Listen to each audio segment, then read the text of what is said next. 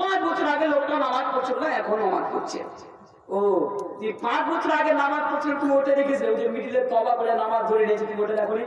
সেই হাদিস আছে যে মানুষ যখন তওবা করে আল্লাহ তাবারক ওয়া তাআলা তার তওবার কারণে তার মানে মাজির গুনাহগুলোকে, তার পাস্টের গুনাহগুলোকে আল্লাহ তাবারক ওয়া তাআলা ক্ষমা করে দেন। তাহলে আমরা এক অপরের প্রতি এভাবে আজকে আমরা কাউরি মান সম্মানের উপর আজকে আমরা আঘাত করে থাকি। তারপরে আল্লাহ রাসূল বলেন লা ইসলিমহু,